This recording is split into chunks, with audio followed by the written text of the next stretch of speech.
Hello and welcome back to the Forged by Titans podcast. My name is Jordan and I'm here hosting, and today I have a very special guest, another career Titan, all the way from 13U to 18U, went off for a 5-year NCAA career, mixing in the Evelyn Hollick Award, the prestigious Female Athlete of the Year award by the Ontario Volleyball Association, playing with Team Ontario Elite, the youth national team, senior national team as well, and now spending her first year overseas playing pro volleyball. I would like to welcome in today's guest. You're excited to hear her, Kat Georgiadis.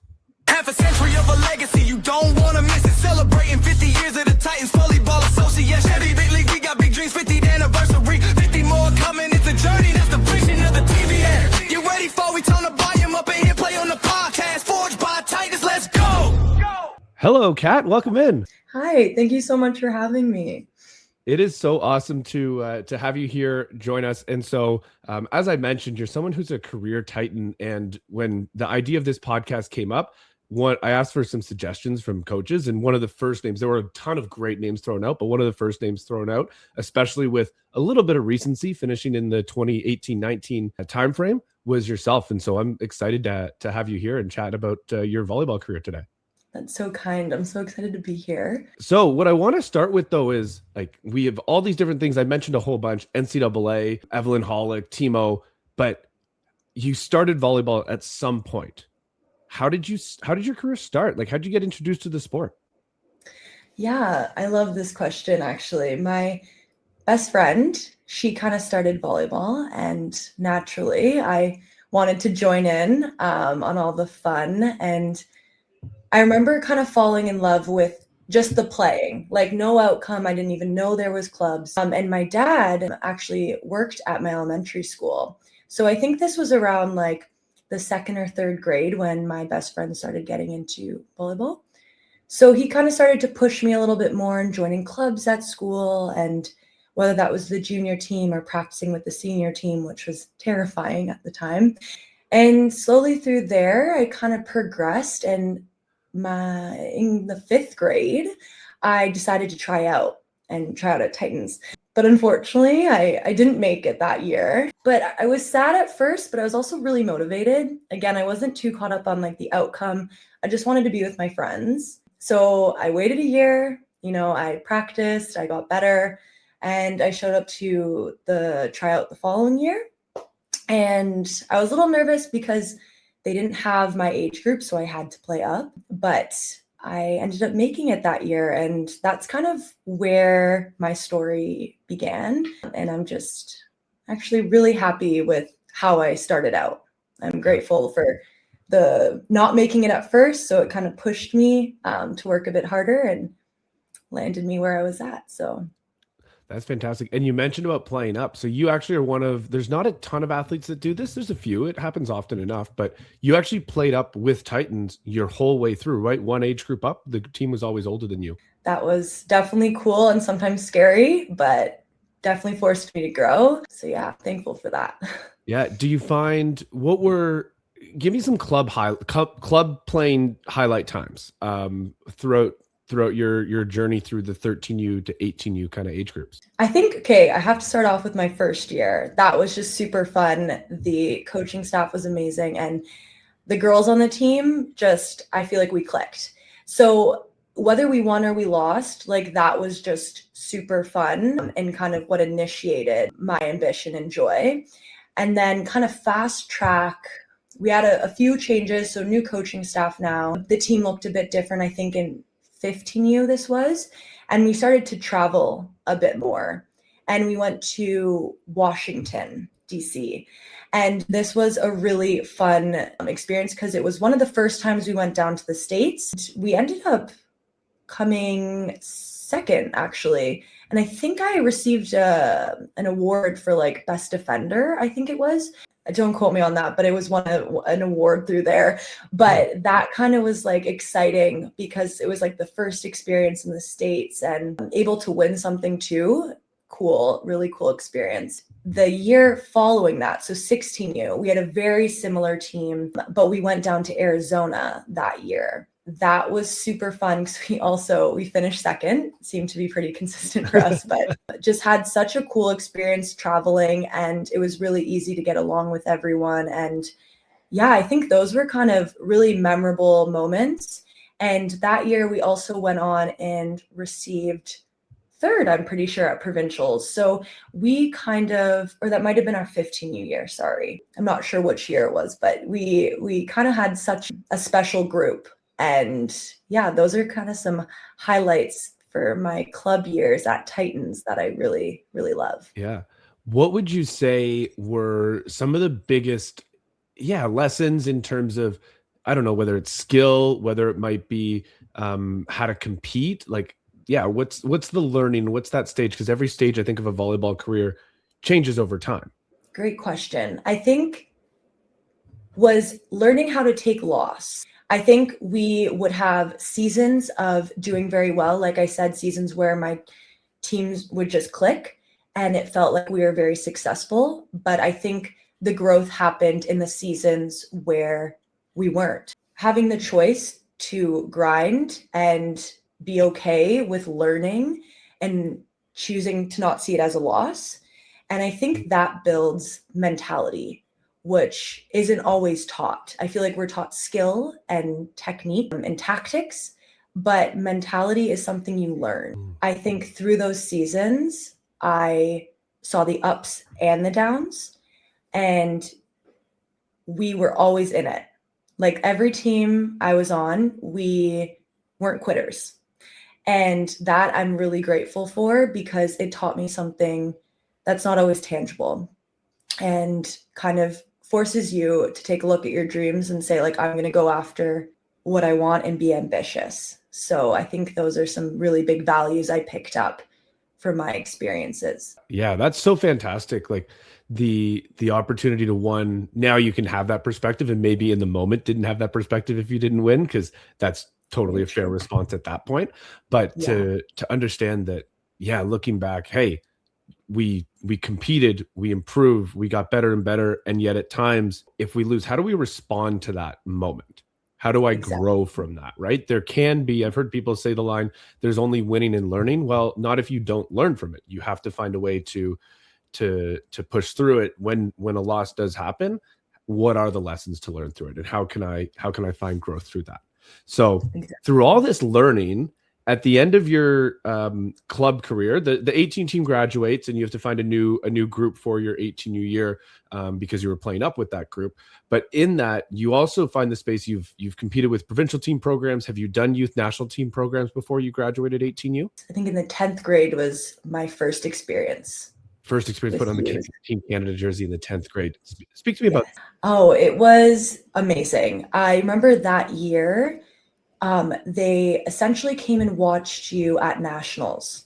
And I can't remember if we were aware of that or how that transpired. Essentially, they watched you and then they sent you an email and they said, you've made it. So I was kind of like, wow, oh my goodness. Like this is everything I've been dreaming about. And so that year we competed at a US high performance tournament. And that was in Tulsa, Oklahoma.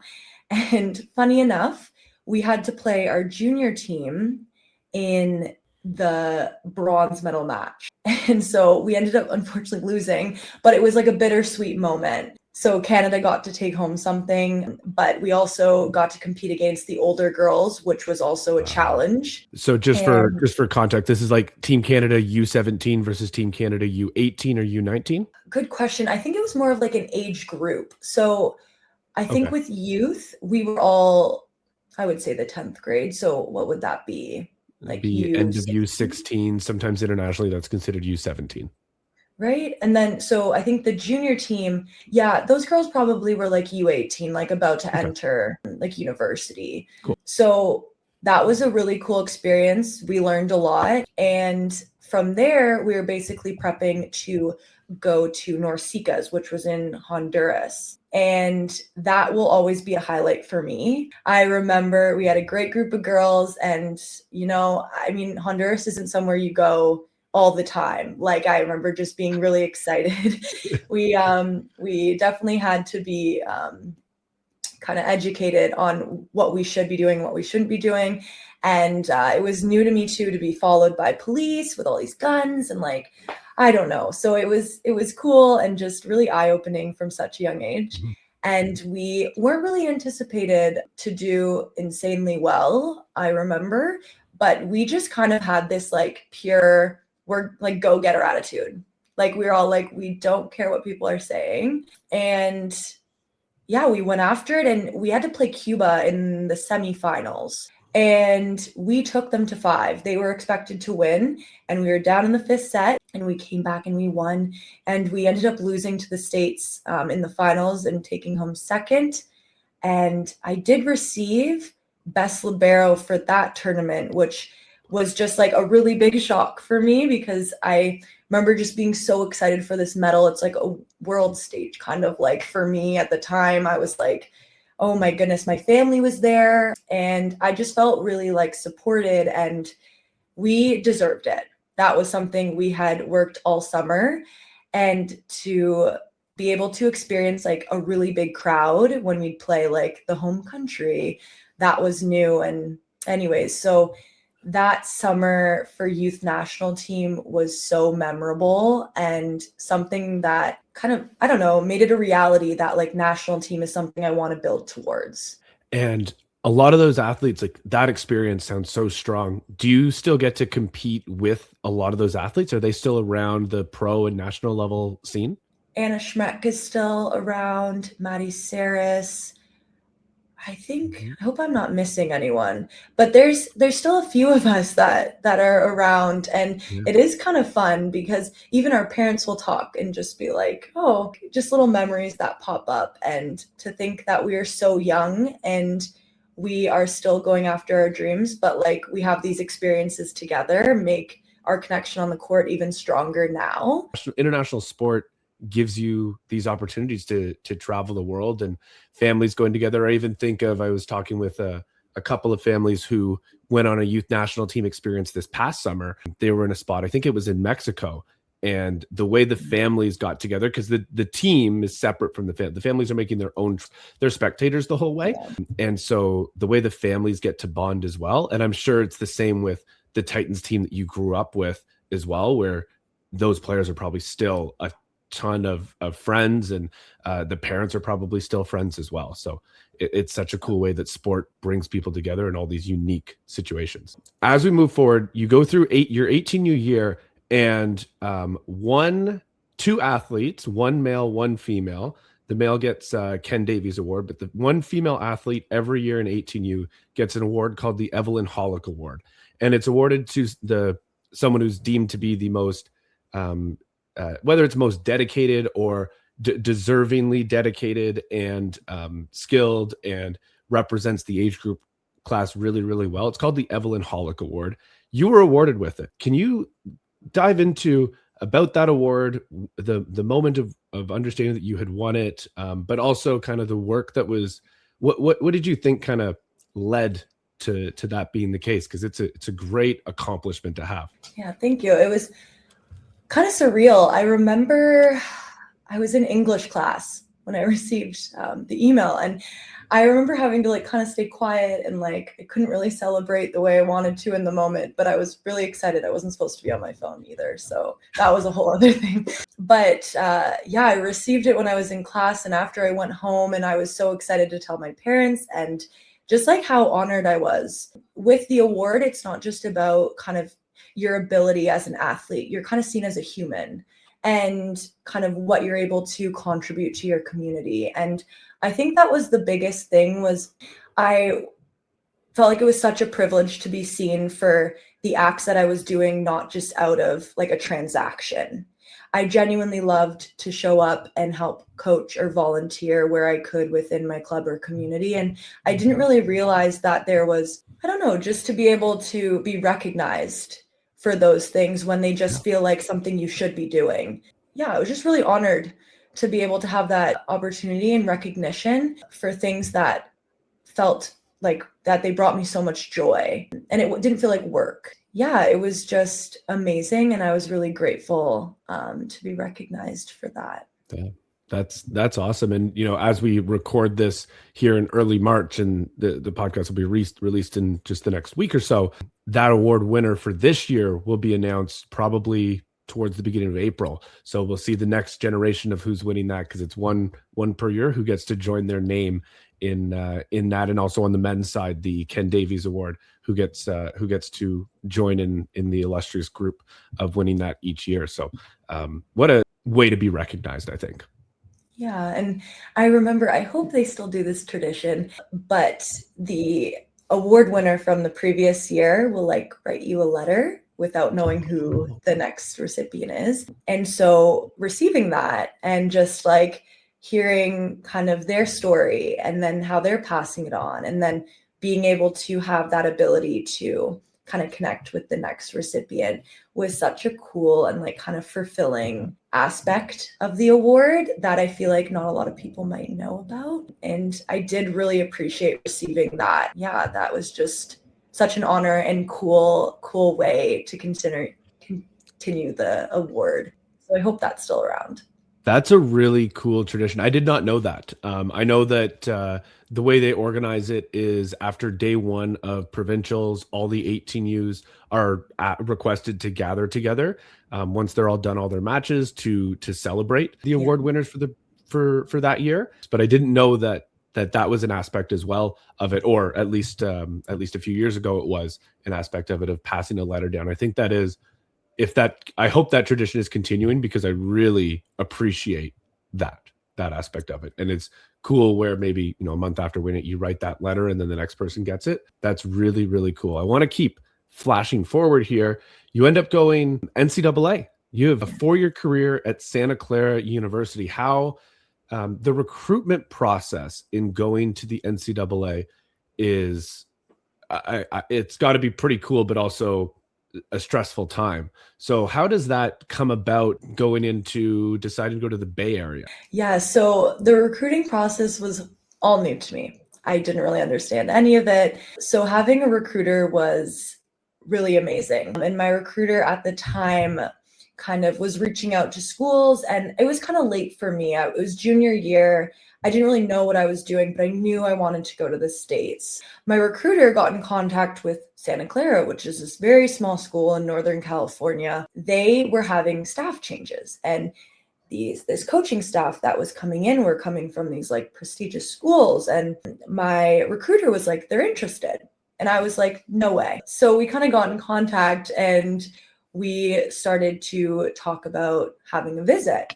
And I would say from the time we started to talk in February, I think my visit was in May. So I went down with my mom and aunt, and as soon as I stepped foot on campus, it felt like home. I just felt very, like at peace. And the campus was beautiful. The program was amazing. Academically, it had everything I wanted. And so by the end of that visit, I essentially committed verbally, which was very quick, but I knew that was my place. So such a cool experience, but also a very quick one, in my opinion. And you said academically, it had everything you wanted. What did you study academically? I studied public health. Wow. Yes. Which is okay. So let's dive into this quickly. Studying public health. You congratulations on your studies, because all 4 years you were on the commissioner's honor roll at Santa Clara. So congratulations on that. But 2, you studied public health. You also let's not bury the lead here. You started at Santa Clara in September of 2020, correct? Yes, technically, but physically I didn't get down there because of COVID till the 2021 January, I think. So you're going into public health studies at university when we're going through a global pandemic in the moment. How topic du jour is that at that point in time? So I guess cool in a way, because we had these real life examples, and it just made it easier to kind of understand and kind of extrapolate these ideas and like really make it easy to comprehend the content. And we had amazing professors in the public health department. And so that made it even easier. Going through, I didn't know, obviously, we were going to go through this whole pandemic, but it was crazy timing. And I'm actually so grateful. I feel like being able to help huge populations, but also the whole like health side of it was always something I wanted to do from a young age. So being able to kind of mesh those two worlds together was kind of my dream. Going into public health at that point in time is like, here's your real life example unfolding right in front of our eyes. Back to the volleyball stuff. I was reading through and looking back to remind myself of your career at Santa Clara. And I told you this, but one of the first things that popped out in my mind was freshman year, played all 18 matches, shorter season because of COVID, but you played in all 18 matches. Sophomore year, played in all 27 matches and all 102 sets. Junior year, played in all 32 matches and all 155 sets. I think my handwriting's messy. And senior year, played in all 28 matches. All 4 years at Santa Clara, didn't miss a single match. And you also afterwards transferred over to CSU Bakersfield and played in all 30 matches in that season. So didn't miss a match for injury, didn't miss a match for illness, didn't miss a match for any other potential reason that there could be to miss a match, played in every match. And also for freshman year and sophomore year, that becomes especially because just you're stepping in and starting right away. Looking back on the durability of that is, I think that's a really impressive thing. Were there trials, tribulations to get through to be able to make that happen? There's a lot of learning that goes on in college too. Like there's transitions that through just scheduling, that's so new to me, and having to be everywhere on time and at the right time. Like it was a lot, but I have to attest my ability to do that to the staff and the resources that were provided by my program. They made it as smooth and easy as it could have been.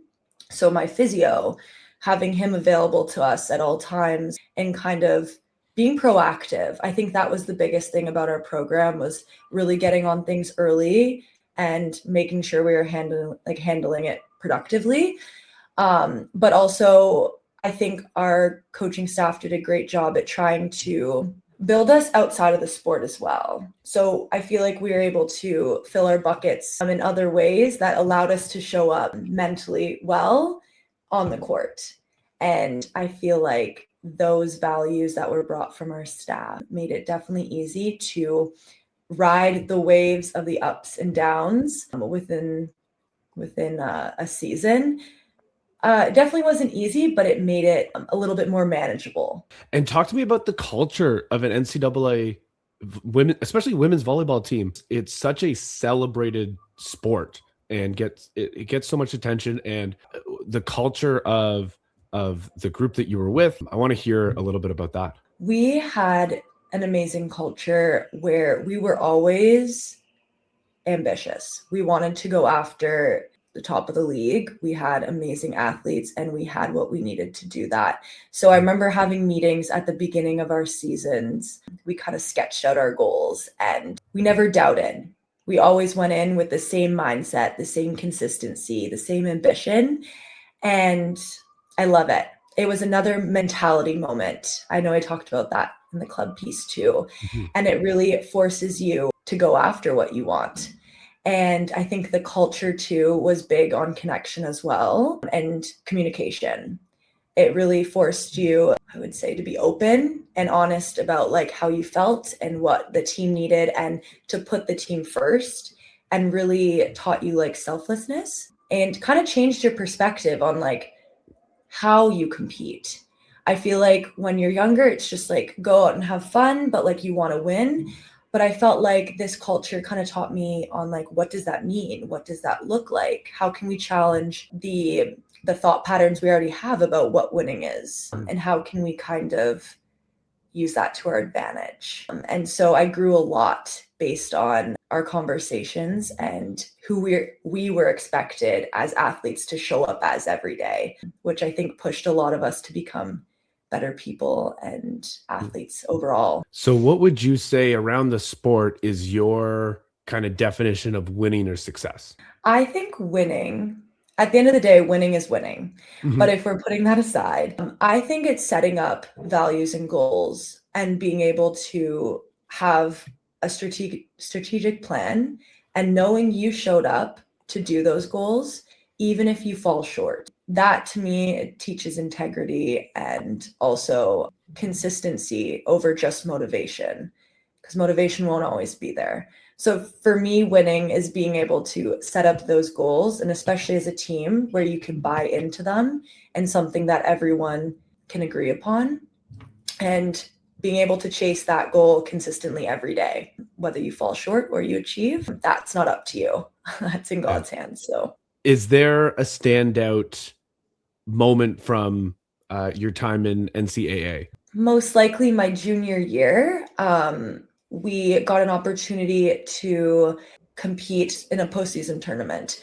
Mhm. And that was the first time I had gone to one of the tournaments after season. So it was new to me and exciting for our team. And again, it also pushed our team because we are so used to a certain amount of matches. And then it's like, now we're throwing on another five games, and you need to be physically, mentally ready to be able to compete there and against different teams as well, who we haven't seen. I'd already been in the WCC for 3 years now, and it was quite nice to compete with different teams from around the country. So that was a really cool experience. Cool. Postseason tournament. There's nothing like the big college level events at the end of the season. There's just nothing. Yeah. We're coming to March Madness here in a couple of weeks too. So you go, kid from Toronto, move at 18 years old, maybe even 17, depending on when your birthday is, to Santa Clara, to the Bay Area on your own. What's the adjustment like? I would say it's like more of this, how do I say?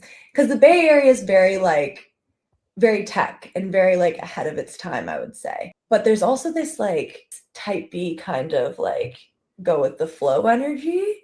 Like Okay. It's life, you need to experience it. Like stay connected with your friends, go have fun, fill your bucket. But also we're going to go hard, like at the things that we do well, you know? And it was kind of learning this new balance of life where you can go and enjoy outside of sport because you're giving it all. Like you want to give in all areas of life, but like if one part of your bucket isn't full, how can you expect to show up in other areas?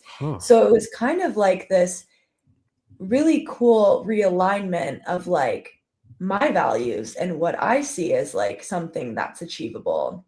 And you can enjoy multiple aspects of life. And I mean, the weather is amazing. Everyone wants to be outside. And it's kind of this more like, I don't know, like natural approach to life where like you can be outside in the winter and like that fills your bucket. You can go and hang out with your friends. This is also a university thing too, where you're living with your friends and you're surrounded by them.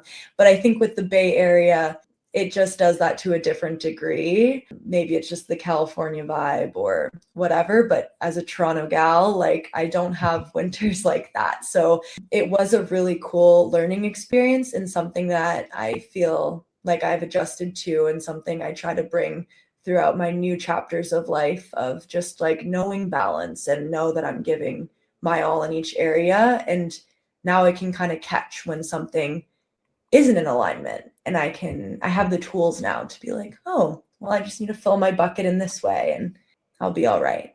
Yeah, that's such a fantastic lesson too about you said the terminology you used a few times is fill your bucket. And I think I also would use balance in that of how can you said something along the lines of how can you expect to show up at your best in your sport or in the gym if you aren't getting what you need outside of it with friends, with family, with activity, with whatever it is you need. Some people need time with others. Some people might need time on their own, actually.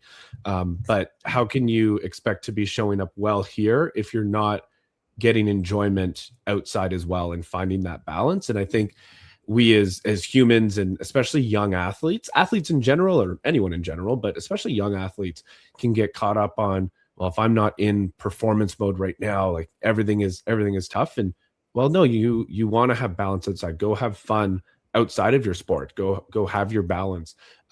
We see in professional sport, oftentimes, whether it's an individual sport or a team sport, the athletes that have the most success in those sports are the ones who are a little bit older. And by older, I mean, it's not the rookies coming in at 22, 23.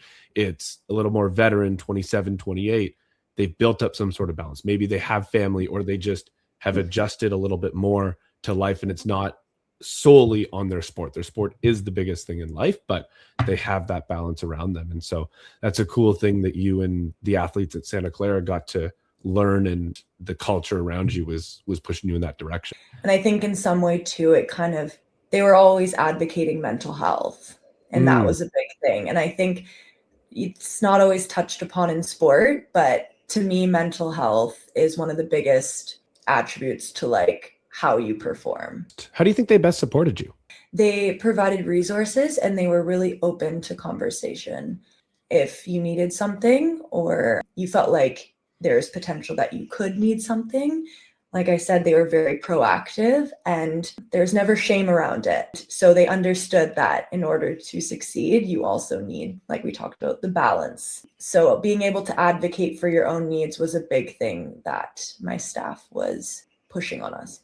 You go your 4 years at Santa Clara, and then you trade that in for a year in the desert at CSU Bakersfield. A change in in Jersey, in location. What came about with the transfer?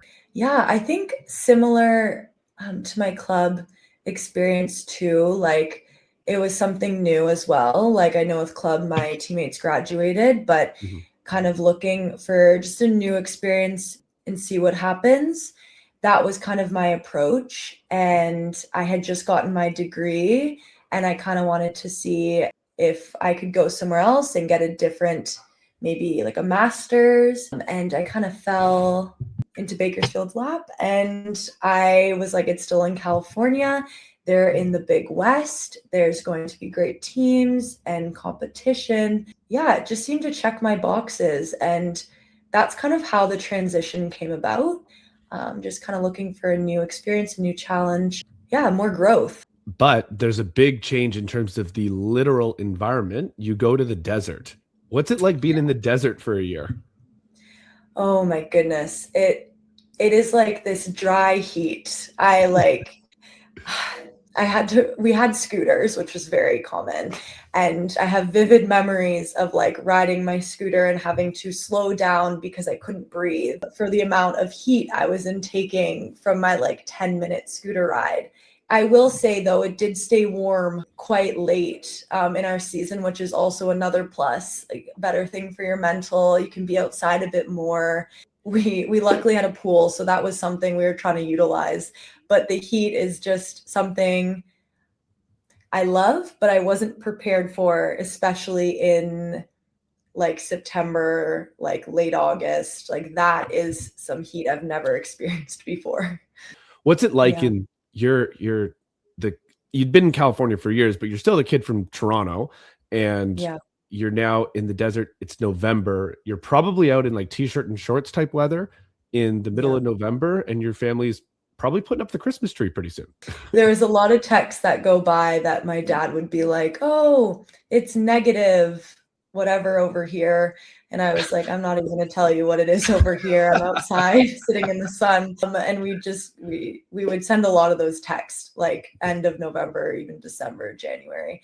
But it's just kind of this crazy fulfillment moment. Like, I remember when I was younger, I feel like I always dreamt of going down to the States, and California was always on my radar, and having hot winters like was always a dream of mine. And then now I'm living it. I just know like little me was screaming at those moments and just kind of really excited for those types of experiences, but way different than my Canadian winters. But I will say I did miss it occasionally. A little bit of snow I love. The darkness, not so much, but overall, usually there was a time every season when I would be like, I do wish I was home right now with my family and cozied up and having some hot chocolate. Absolutely. There's something endearing about the snow. As I sit here now, it's been raining all night, like freezing rain, and there was a lot of snow on the ground that's now just kind of going away, and it's getting to the ugly version of the snow.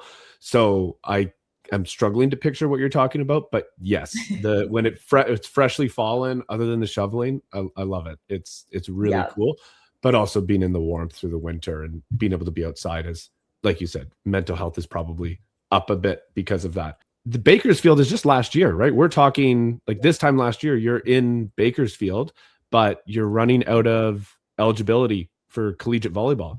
And so the next step is to go either decide to go into the workforce or go pro. And you made a decision to go pro. Tell us about that decision. Was it a hard decision to do that, or was that the path? That was definitely the path. I felt like taking my 5th year, that was from COVID. We had all got an extra year of eligibility, but I also saw it as an opportunity to give myself some more time for pro and kind of build my resume, as you will, like before I entered a whole new realm of volleyball. Yeah, I think it was in like January of 2025, I signed with an agent. Essentially, I knew I wanted to continue with volleyball. As a libero, we have a lot of life. And so I figured I would be continuing on for at least like 8 years. And I do want to continue with national team and continue to chase my dreams. So pro was definitely on my radar.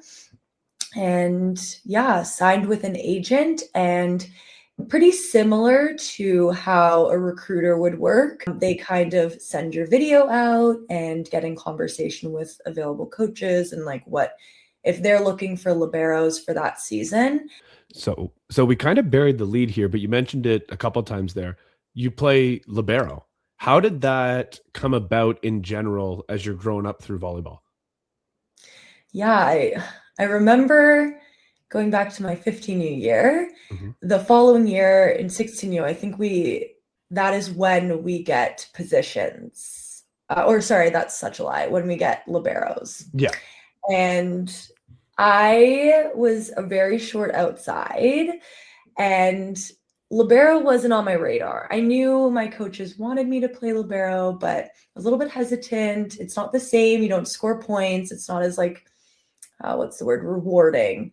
But I had a conversation with one of my coaches, and he was basically like, it's time. You're not going to grow much more. And I was resistant, but it was definitely for the best. And I knew long-term, that's where I would need to land with positionally speaking.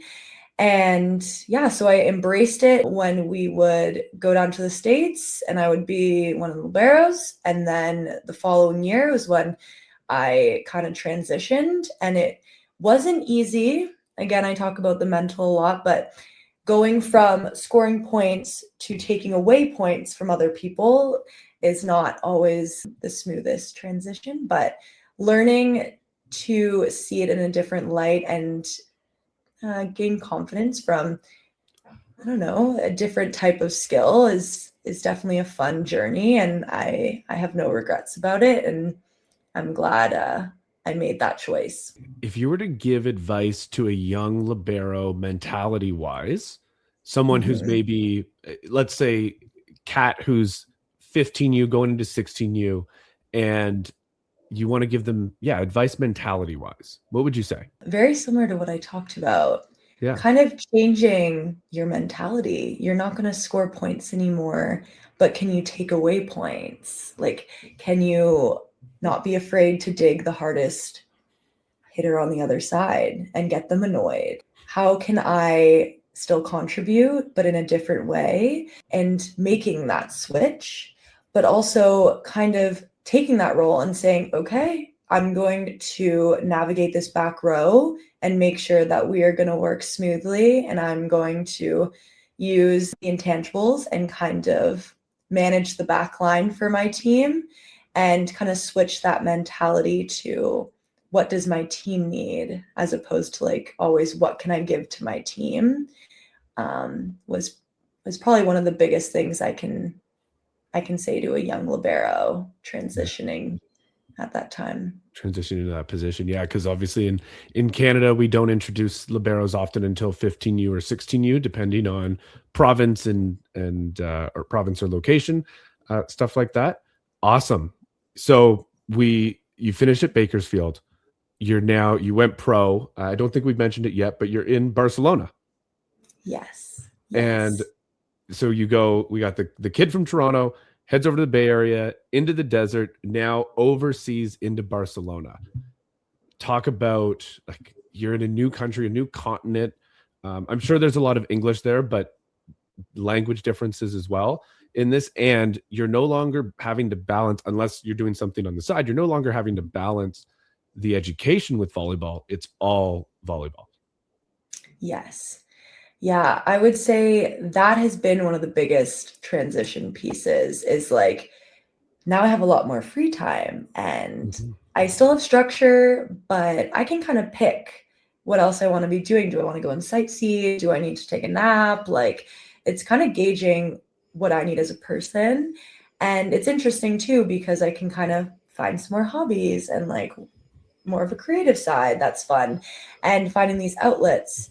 But there are some transitions too that I'm still trying to navigate. Again, the language barrier. I know a bit of Spanish, but they also speak Catalan here, so it's a whole new language that I wasn't really exposed to. But I'm really fortunate that my teammates and my coaching staff does speak English, so pretty lucky about that being my first year. But yeah, those two things were the biggest things I've had to navigate, I would say, this first year. Have you had a moment this first year where it was like, whoa, this is pro? It could be a good thing. It could be it could be a tough thing that happened. I would say taking a big loss and then having nothing the next day. I feel like in college, because you're forced to sit with it and you have to analyze it. Whereas in college, it was kind of like, okay, you have a loss and then you just have to get back into what you were doing. You have class, you have school, like your focus goes somewhere else. But when it's your job, it kind of puts this, it feels like pressure. Yeah. Okay, let me analyze everything. Like this is the one thing I'm doing. I'm getting paid to do this. And I think that has been one of the biggest moments where I'm like, okay, how do I work through this? And this is new to me. Yeah, I would say definitely trying to navigate loss with like a whole bunch of free time and like without feeling guilty of like doing something else, if that makes sense. Yeah, that absolutely, that makes sense. So a couple of things here. Thank you for taking the time here. We've got just a few more things that I want to chat about here. One is, what's on the horizon for Kat? National team coming up this summer. That's a goal. What's kind of what are your upcoming couple of goals? You talked about that being a big part of the development process. Is what's your next goal? What do you want to do? So yeah, talk to us a little bit about your next goal, short term, coming up. Yeah, I think the biggest thing is to finish off my season on a high. We're kind of in the last like month to 2 months, depending on how we do. And I'd love to be going to finals. And then right after that, in May, we have VNL Prep, which is really exciting. And my biggest goal is to make all the rosters and be able to compete on the world stage again and just kind of take in all the opportunity that I can get this summer, because it's a privilege to be able to wear that leaf. But yeah, I think short-term focus on this end of season and really embrace it, because I think I have a really special team here, and really give it my all in May, as that's probably going to be one of the biggest tournaments of the summer, because we don't have world champs this year. See where I land with my next year of pro. It's kind of crazy. I'm almost wrapped up with my first year, and I feel like I started like last week. It's flown by. Last thing, and I'm asking everyone this. Look, the question changes slightly based on the context of who's on, but what did it mean for you to be a Titan through the 5 or 6 years that you played for the Titans? Titans is my roots, like through and through. It's my home base. And so I have a lot of pride. It's where I've had a lot of like my first through volleyball, and what initiated the fire. Like when I realized I could really go after my dreams. Yeah, I set up a lot of big goals when I started with Titans, and I really have to attest that to everyone I was working with, the staff, my teammates, and just the club and how they function. I think I wouldn't be the athlete I am today if I chose a different club. Any Titan staff and teammates you want to give a shout out to? I want to give a shout out to Diane, Demetra. Those are my first 2 coaches, and I don't think they're with Titans anymore, but Andrew as well, Carly and Nadia. Fun. That was a fun group. And then of course, Blair. And at the start too, there was Mark. He was kind of my foundational coach. He was amazing. And then there's so many teammates, oh my goodness, throughout the years. But yeah, literally everyone along the way. And of course, my parents, they drove me everywhere. And they were always there supporting me. So I wouldn't be here without them. I use the term often with the athletes that I get the opportunity to coach, Titans family. And you and I, before we started recording, we're talking about how like we hadn't met each other before this, and it's great to meet you. And this has been fantastic. I remember though, when I started coaching with Titans, your dad was doing the administration stuff as well with Titans. And so that was kind of one of the introductions for me as a first or second year coach in Titans is I'm learning some people. And then all of a sudden, I'm meeting this guy. And now here I learn about his daughter's gone on NCAA, pro, national team. So cool. And that just shows it's a community built where you get in with the club, like you get out what you put into it, in terms of the family aspect and growing with the club. And so that's a really cool family atmosphere where our parents and athletes work so hard to make sure that we do the best, and our coaches and administration staff do such a great job. So yes, Kat, I want to thank you so much. I know that our listeners, our athletes, our coaches, the parents, whoever else comes across this is going to learn a lot, take a lot out of this. And we are here cheering you on from your Titans home. We hope to see you around pretty soon around us. Thank you so much for having me. This has been so much fun. And yeah, once a Titan, always a Titan. Once a Titan, always a Titan. That's fantastic. So thank you for listening, everybody. You can find us at Instagram, Titans Volleyball Association, email info@titansvolleyball.ca, and titansvolleyball.ca is the website.